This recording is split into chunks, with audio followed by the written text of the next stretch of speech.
Welcome, everyone, to the College of Education First Gen Me podcast. I'm Dr. Jackie Thomas Miller, Director of Advising and Retention. I'm here again to share this small space with you. We are excited with our special guest today from the Office of Teacher Licensure, Rachel Swank. Rachel, thank you so much for joining us today. Thank you for having me. I am just really excited because you're one of our new members to Academic Services, but you've been here before. Yeah, my situation's a little interesting. I was actually the graduate assistant in the Office of Teacher Education and Licensure 10 years ago when I was doing my master's degree, and then I taught for 10 years, and then I've just come back now as a licensing advisor in the same office. And we're just so excited to have you, and I'm glad that I'm able to interact and work with you. And what I'm going to do now, I'm going to start with my initial question. What does the first generation college graduate identity mean to you?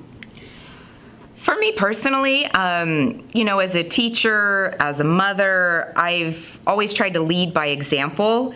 And so having 3 young daughters, and again, being a teacher, I think it's important to, model this idea that there are so many different opportunities, and that even though your parents may not have done this, their parents may not have done that, there are lots of opportunities, and college is just one of them. So it really means a lot to me that I can show that to my children, to my former students, that even though my parents came from a generation where college wasn't necessary to obtain a higher level position, in today's world, it is. So, I have that sort of background to be able to lead with.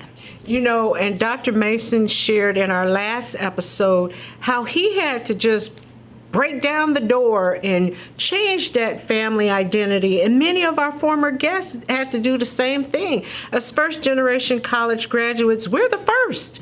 And all of a sudden, people in our family are like, okay, and you think you're better than we are? When many of us earned our doctorate degree, I'm sure, because I had it said to me, okay, now you think you're better than we are? I think the expectation, there was always a high expectation put upon me. I'm an only child. I was the female. So my father always had an incredibly high expectation of me, but I don't even think he realized that as times were changing, it was going to take a college background and a college degree, and in some cases multiple degrees, to be able to obtain that high level. So when I was graduating college, I had an offer to go to Johns Hopkins University, and I also had an offer for UNLV. I'm from Las Vegas, and that was going to be a full ride. It was full tuition, books, everything. And so my family kind of pushed me towards the UNLV one because they thought it was more practical, as opposed to pushing for the Johns Hopkins, which would have been an immense amount of debt, but, could have definitely led to different opportunities.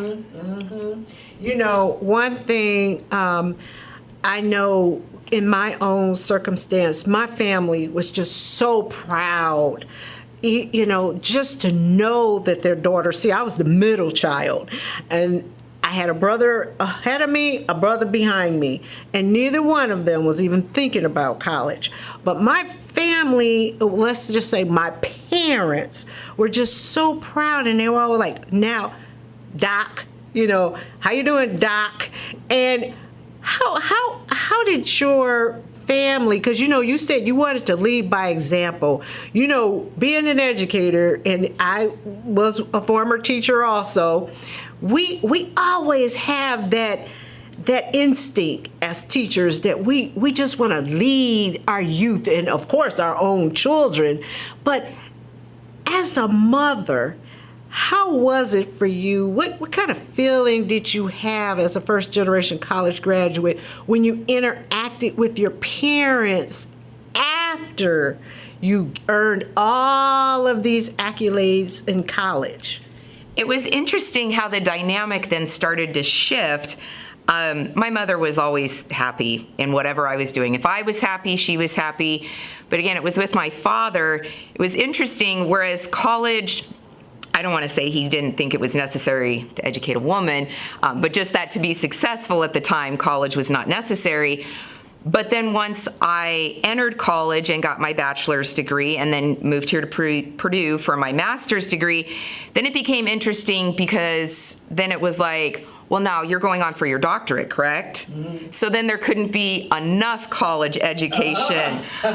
So that was, again, it was interesting how that perspective kind of started to turn. So I think for my children, I just really want them to know there are lots of options. Mm-hmm. You know, just because you receive financial aid for one university doesn't mean we can't make another university happen. Mm-hmm. And even if they decide that college is not for them, you know, going into a trade school, becoming a welder, mm-hmm. agriculture, anything like that, that there are so many opportunities out there, mm-hmm. and there is so much information and funding, and just to make them aware of that. Mm-hmm. And you know, you brought up a good point. College is not for everybody. And that's great that we as first generation college graduates can see that. Mm-hmm. We can see that in our own children. You know, we want our children, of course, to go to college. But sometimes it's not for everyone, at least a 4-year institution or beyond. And just like you mentioned, trade school, you know, get a trade, learn a skill. And that is something that I have always talked to my students about. Mm-hmm. You know, don't think that just because you can't go to Purdue or any other 4-year institution that you can't go to college. There are great community colleges here also. And I just really appreciate your perspective today. And I just want to make sure that there's anything else that you want to say to our first generation students who are listening, because I'm telling you, they all have their headphones just so close to their ears right now because they just love tuning into our podcast. So how would you like to close us out today? Maybe just thinking back to some things, you know, as a first generation college student myself, that there are so many resources out there. There are so many resources out there with knowledge. There's so much funding out there. You know, as a first generation college student, I kind of felt like I was on my own in making a lot of those decisions. But there are so many resources, avenues for opportunity, internships, like so many possibilities that don't be afraid to reach out and don't be afraid to actually get out there and explore it, mm-hmm. just because you are the first. Right. And you know, I bet you there's some students say, okay, where did you find all those resources? How can I find them? Because that's what I hear. Where are they? You just have to ask. I think sometimes it's just asking the question, and then, you know, even if it's something that my office can't provide, I can point you in the right direction. Mm-hmm. If it's something that their office, you know, I think it's just asking the questions. Right. Dr. Openchain said that, ask questions. Yes. And we're all reinforcing that statement. So thank you so much again today, Ms. Swank. And as always, we hope that you tune in again to our next First Gen Me podcast. And this is Dr. Jackie Thomas Miller wishing everyone an enjoyable day.